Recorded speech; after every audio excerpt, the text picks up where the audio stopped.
As someone said of old, death not understood is death. Death understood is immortality. Who does not know death fears death, but he who knows death does not fear it. In history, some men were brought into this world and remembered solely on how they left it, that being peacefully, unexpectedly, ascending to godhood and joking about it like Emperor Vespasian did, or in defense of something they hold so near to their hearts that they are willing to stop the beating of that same heart to protect it. Those people are called martyrs. Early Christian history in particular is chock full of these fearless men and women, and in fact the world's largest religion surviving those first few centuries owes much to them. While these early martyrs predating the 5th century, while not usually willing, had no problem announcing their faith, if that meant direct and swift, or a torturous and terrible death. Today we talk about the first of these Christian martyrs to not only stand proudly in their faith, but also pick up the sword in defense of the followers of Christ. Like Christianity's first converted king, this hero was an Armenian. He was Vardan Mamikonian, and his sacrifice has not been forgotten. Armenia officially converted to Christianity in 301, under the reign of Tiridates III and his former prisoner-turned-converter, Gregory the Illuminator. Since then, Armenia and its more antagonistic neighbors had been through a lot, and I do mean a lot. Namely, the Romans became the Byzantines and the Parthians became the Sassanid Empire. And between all that, Armenia was the battlefield and buffer state, constantly under one or the other's influence. Eventually, the new empires saw the pointlessness in this and split the difference. Western Armenia was annexed by the Eastern Romans, while the Armenian king was maintained in the east as a vassal of the Sassanid Shah. It is of course no coincidence that in the same year Armenia lost its independence, they gained their most valued martyr. Vardan Mamikonian was born in 387, perhaps in Sassanid Armenia, or perhaps in the dying minutes of that old kingdom. He was well born and in an ambitious generation. He and his most opposite notable peer would define the Armenian nation in this period of subjugation. This acquaintance will come up very soon. Vardan was the son of Hamazas Mamikonian, the ruler of tiny Taik province all the way in Armenia's far north.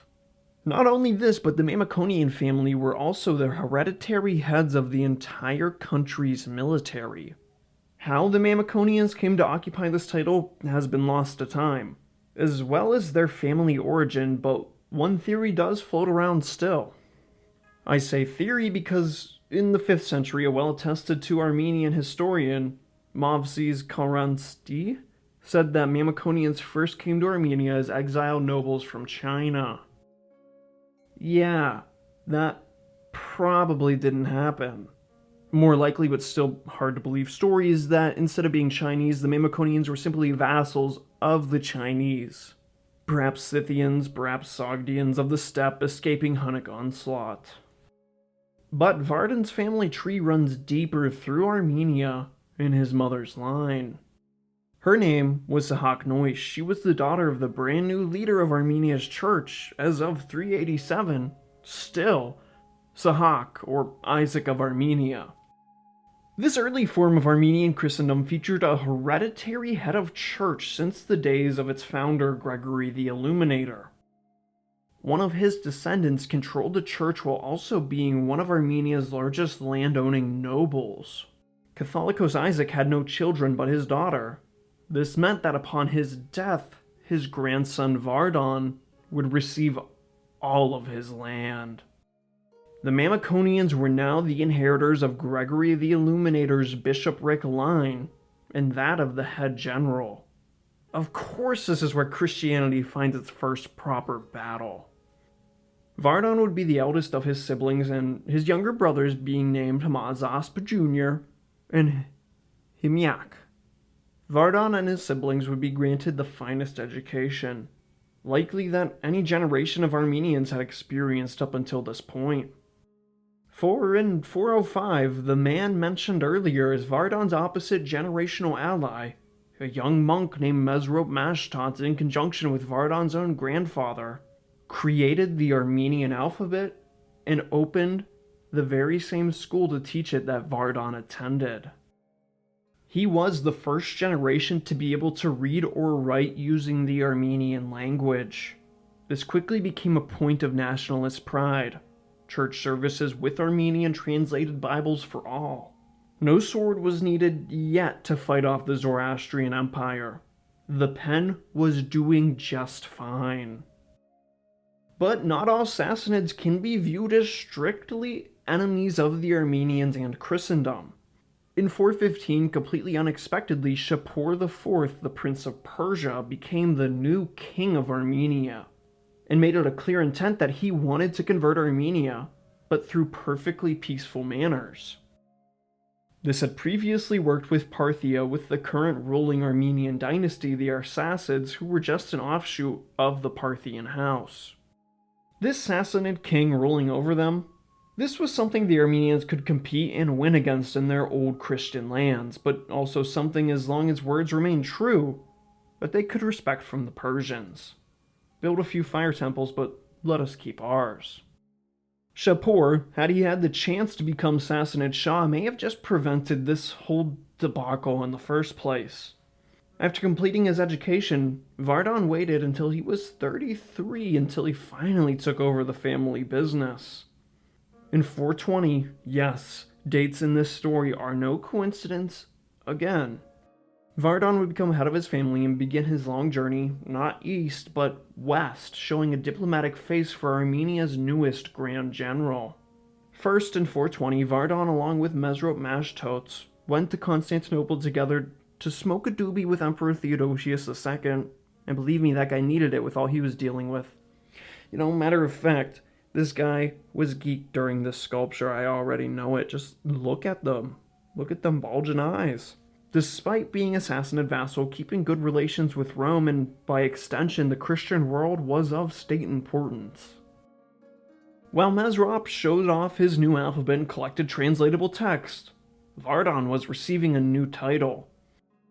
The emperor named him Astrailetes, basically an honorary general of Byzantium. A small vote of confidence, and Vardan went back to Taik province. What he came back to was no longer the kingdom of Armenia, but a nation under direct Sassanid control. Although the Armenian court of nobles remained the primary governing body, the Sassanids went through 4 shahs in a record 1 year, including the real heir, Shapur IV. All this before settling on Bahram V, who took the step of securing Armenia for himself after the death of their Sassanid king. For 2 whole years, Armenia had no king, but the Sassanids treated them fairly. The nobles were not bothered and remained loyal. The direct rule only turned out to be an unofficial regency council, as the 18-year-old Artaxius IV was handed the crown in 422. In this same year, it's no coincidence, Vardan was called to the Sassanid capital of Ctesiphon. This was a warning to the aristocracy to not get too carried away with their young and impressionable king. The pretext for this was Bahram V to officially confirm Vardan as Sperapet, but every upperclassman in Armenia was already well aware that he held this rank. The new king was welcomed with open arms, but perhaps this regency should have stayed in place just a little longer. It soon became clear that the young Artaxias was not made of the same kingly material his ancestors were. He was too naive to not keep his nobles in check and too youthful not to have fun as a king during a time of peace.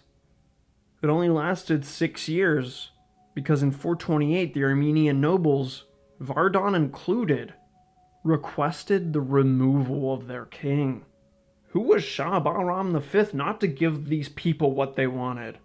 In the king's place, he only appointed what would be called a marzban, or a march lord, to keep the province under control and the nobles in check.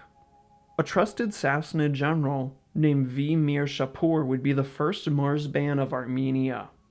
Armenia's own nobility had just ended the ancient kingdom that had lasted just under 1,000 years. It would be another 400 before there was a king in Armenia again. There was only one serious opposition to the deposition of young Artaxias, and this was old Catholicos Isaac of all people. Vardan's grandfather was held as a royal hostage by Bahram V, his position handed off for the first time from someone not from the Gregorian line. Isaac would eventually return to Armenia 4 years later in 432, governing his lands and translating texts into the Armenian alphabet, but never returning to the seat of Catholicos. Through Bahram V, the Armenians found another Sassanid they could mostly call a friend. He was even more religiously tolerant than Shapur, and ruled for a solid 18 years. In another coincidental year, this being 438, the players in today's story each take their first big step toward destiny. Bahram V died, and Isaac of Armenia died.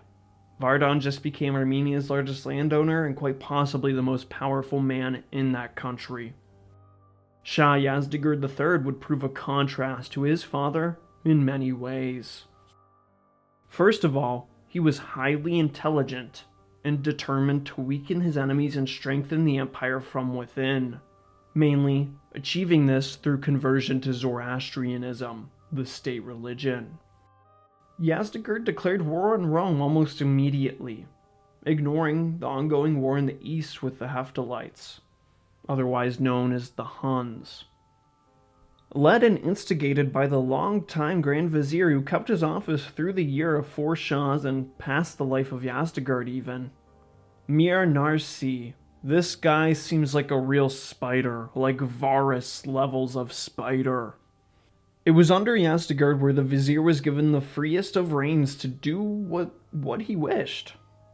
And what Mir Nasir wanted to do the most was build bridges, fire temples, and introduce everyone he knew not to Ahura Mazda, the chief deity of Zoroastrianism, but to his own creator, the true first god, Zurvan. A complete offshoot cult that never gained significant traction. But it turned Zoroastrianism that much closer to monotheism and far too heretical to the view of many Christians. Mir Narsi went to fight the Byzantines, but as per custom, the Empire of Rome could not defeat that of Persia and vice versa. The war would not last long and would result in a status quo. Although this was on their own front, the Armenians were not given a respite from the Shah's war. Vardan Mamikonian would lead the Armenian cavalry. The Sparapat would march to the far east, battling off tribes in a war the Sassanids were mostly already losing. Vardan would not prove a changing asset, unaccustomed to steppe warfare, and would be blamed for the loss by Yazdegerd, who sent him back to Armenia a few years later. Here again, in the same year of 442, with the absence of Vardan, his void in the court would be filled by the new Mars ban. As if to mock Mamikonian might, Yazdegerd appointed Vasak Simoni, Lord of Sinuk, as the new Mars ban.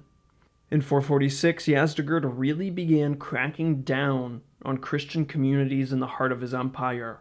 Mesopotamia in particular was subject the most.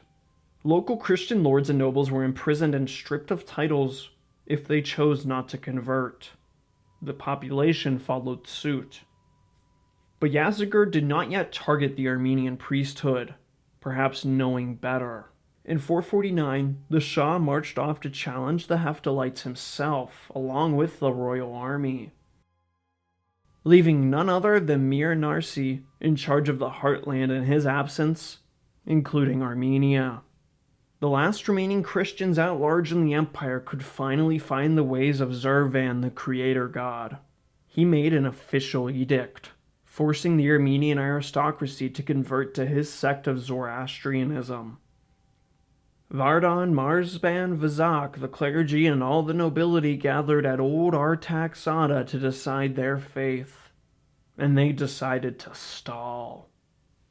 Sending letter back to the Sassanid court that the Armenians were more than willing to be loyal subjects of the Shah, be they Christian subjects. Yazdegerd had already returned at this point, and nothing could be done to stop what his vizier had put into motion. The Shah called Armenia's great nobles to Ctesiphon. Vasak, Vardan, Bagratuni, Kamsarak, and all arrived before the Shah, and now defenseless were forced by him to convert or face the consequences.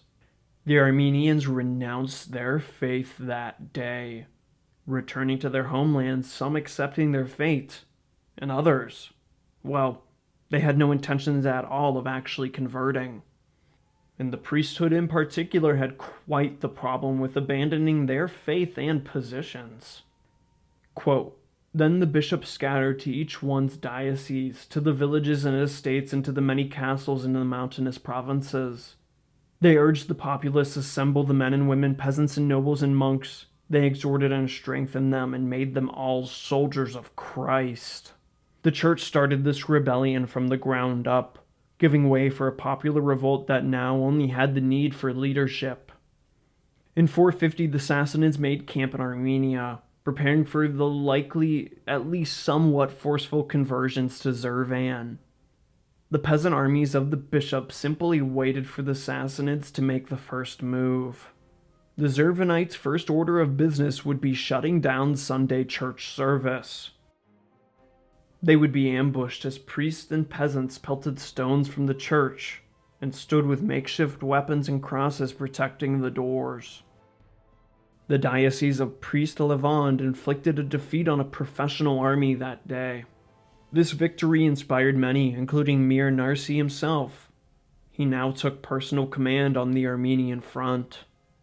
He urged the Sassanid Marsban Vasak of Sinuk to halt the rebellion, and all he could do was gather the few nobles who were willing to convert.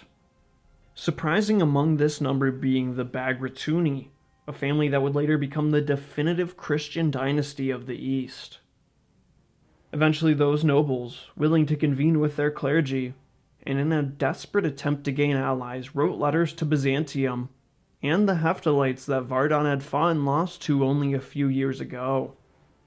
Emperor Theodosius considered the matter, but dropped dead, and his successor heeded no attention on the matter. The Huns were too far away to come to the rescue in time. Vardan Mamikonian was over 60 years old at this point, hesitant to fight, but when he was urged to lead, he did not turn away. They needed him, and he knew it.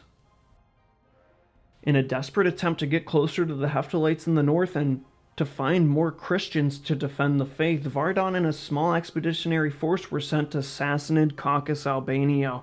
Wow, what a mouthful. With intelligence gained from the deceitful Marsban Vasak, the Sassanid army learned of the Sparapet's move on the other vassal subject of the empire.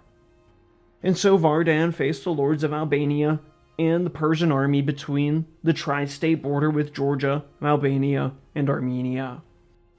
The Armenians were outnumbered, but it is here that Vardan gives his first epic recorded speech, ending it with, "We are ready to die for love of you, but if it happens that we slaughter them, we shall be avengers of the truth."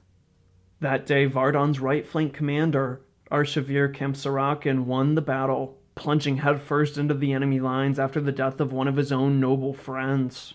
Albanian and Armenian nobles targeted each other, and few on either side met their end that day. But by the end of it, the outnumbered Armenians sent their opponents fleeing. From here, Vardan looted Albania, burned the Sassanid fortresses to the ground, and liberated the Christians of that nation, hereafter convincing their elite cavalry to join the cause. With all this good news, it was very soon after spoiled when a messenger informed Vardan that Marsban Vasak was attacking his own people in efforts to stop the rebellion and force the conversion.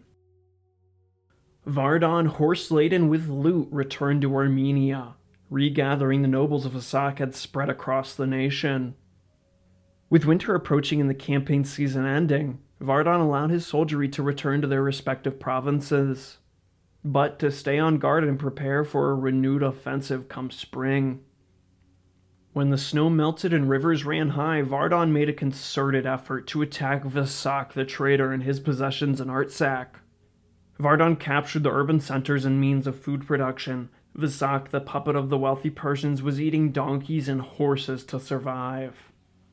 But the Sassanids had reconsolidated their control over Albania, thereby officially cutting off the zealous Armenians. There was absolutely no help coming now. The Armenian army assembled to the tune of some 66,000. Opposing them was nearly the other half of their countrymen who had joined Vasak of Sihanouk through force or willingness. A Sassanid general appointed by that slimy Mir Narsi named Mushan Nisalavert commanded the royal army and far outnumbered Vardan on their own. On top of this, they had brought the tanks of the ancient world, elephants, and the newly branded immortals of the Sassanid Empire, heavily armored Eastern Cav, otherwise known as the cataphracts. Despite the hopelessness of the situation, Vardan gave his final, epic speech. Quote, "So I beseech you, my valiant comrades, especially because many of you have surpassed me in valor and are superior in ancestral rank. But as of your own free will, you have appointed me your leader and general.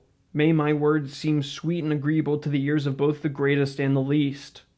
Do not be afraid of the multitude of the heathen. Do not turn your backs to the fearsome sword of a mortal man. For if the Lord puts victory in our grasp, we shall destroy their power, so that the cause of the truth may be exalted. And if the time has come to end our lives in this battle with a holy death, let us accept it with joyful hearts, provided only we do not mingle cowardice with valor and bravery." These men were more than aware that they would likely never return. But still, the Armenian army was not only high in spirits, but itching for a fight. The only thing separating the two armies was a tributary of the Araxes River, Armenia's longtime boundary with its southern neighbors.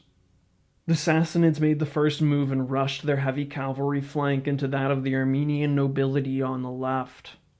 The Armenians miraculously held their ground.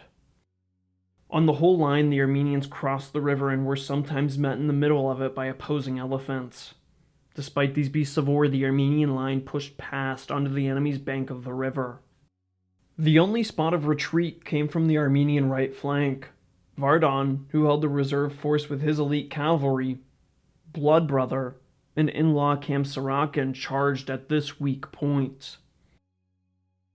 Here the Sassanids utterly collapsed and Vardan surged forward, his force felling elephants as they moved to surround their enemy. Vardan should have won the battle right here, but at the last second, the men charged with protecting the Persian camp disobeyed orders and therefore surrounded Vardan. Vardan Mamikonian and his fellow martyrs fought on to the last man. Eventually, his relatives and friends dying around him, so too did Vardan the Great receive a mortal wound. Or, as he would call it, an immortal wound. But the Armenians already knew they were going to die, and despite the death of their Sparapat, continued to fight ferociously, holding the line at the river for hours. Each side took as much as they gave. The Sassanids in particular were inflicted heavy casualties. Eventually, after many assaults, the Armenians broke cohesion and retreated from the now corpse-filled Avarayr plain. Much of the Armenian nobility on either side was wiped out. Whole generations, whole houses were lost this day. Although they had lost the battle, Vardan the Great and his many fellow martyrs had made a statement. Armenia, no matter how many foreign men you bring into it, no matter how many ways you divide its people, will never convert to anything other than their home-brewed form of Christianity. And that was that. The rebellion was settled, Vasak the traitor was removed from office, Yazdegerd forgave the surviving nobles and promised to respect the Christian faith in Armenia. Eventually, Vardan's nephew, only 30 years later, would ban the worship of Zoroastrianism in Armenia. But that's a story for another day. Today, Vardan Mamikonian is considered a saint, and Christianity's first martyr to die on the battlefield in defense of the faith, setting a new trend that would dominate, a new brand of martyrdom. Vardan, more than anyone else in Armenian history, strikes a chord with his people. He was no king, he did not look for a fight, but when his culture, religion, and even newly developed alphabet came under threat, when the Armenian identity was endangered, Vardan did not shy away. He knew he was going to die, and still put himself in the most dangerous spot of the battle, as an example to his own kin. This is how a real Armenian dies. He was an Armenian Leonidas and is celebrated in much the same way. On a side note here, let's give a big shout out to the Armenian historian Elishe, who was our main source and who was present at the Battle of Avarayr and only wrote about the war when he was asked to by one of Vardan's priestly cousins. If you'd like to support this stoic historian, feel free to do so on Patreon for as little as $1 a month. And join Derek Clark, Savaglio Nazarian, Taj Guilford, Nick Mavasian, Lazarus Dykos, Dave J, Dalinar, and Moist Lord. Or to become a YouTube channel member like Derek Clark again, Donald Vincent. What? Why? Nick Mavasian again, GOD, Heath Dion, Carl Brandian, Layla, and GOK. Thank you guys for supporting the channel. I fucking